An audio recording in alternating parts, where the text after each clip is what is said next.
Welcome to Working with Affinity, and as you can see we're in Affinity Pixel. We're going to do, you guessed it, a anaglyph.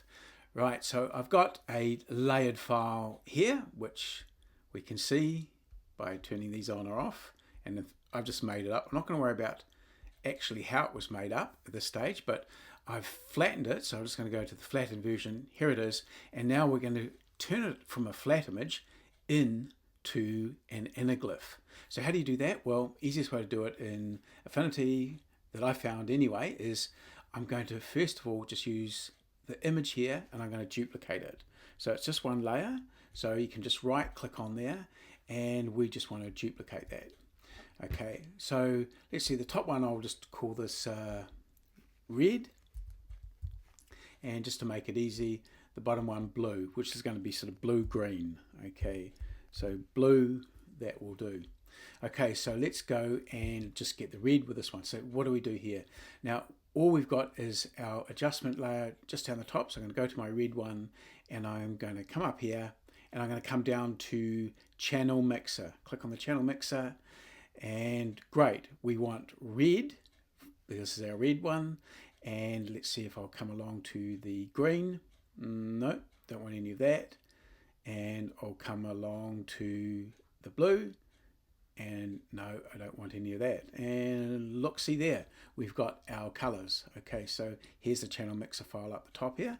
So let's see, I'll go down to the blue now.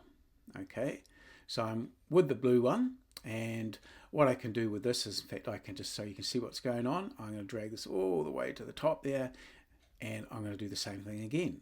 So we come down with this layer selected to the adjustment, so adjustment, and down to our channel mixer, and I'm going to do the reverse. Okay, so with this one I want to just leave the blue on, and I'm going to leave the green on, but when I come to the red, I'm going to take the red right off. So there we go, and I'm just going to close that now.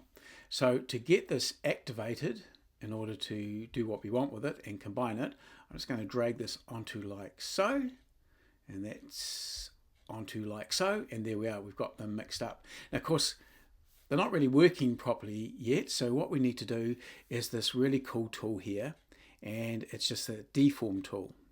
And in fact I'm not going to use a deform tool, I'm going to use one better than that. I'm going to come over here and it's going to just be the deform tool with the shape tool. Now anything that's here, you can go for a search and anything you want, and in order to deform it here, so I just hold that there, it's actually the share tool. So if I just typed share up here when you're looking for anything, and anyway, there's the share tool, and we basically can just drag this over here and it's in the set. We don't want it, we can get rid of it, but definitely want it for this one. So what does the share tool do?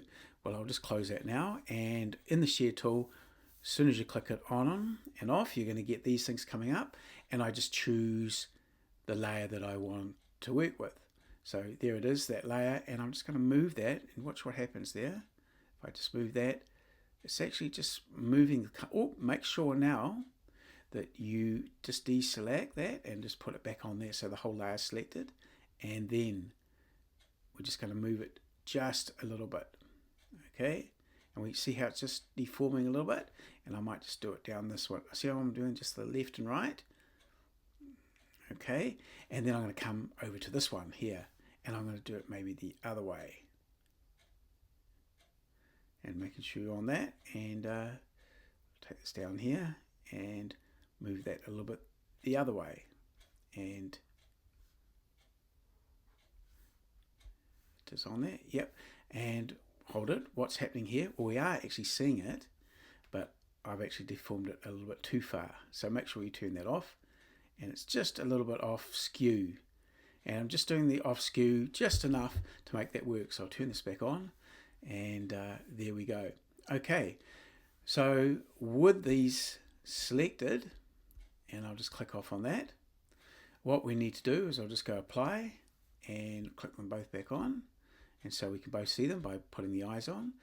And I'm going to now come through here, and I'm just going to come all the way down to see which was going to be the best one to put, and probably exclusion is a good one there. Now you can try anything you want in order to get the best effect possible, etc. Could be difference, which is sort of kind of recommended, and we can see the difference of the two coming together.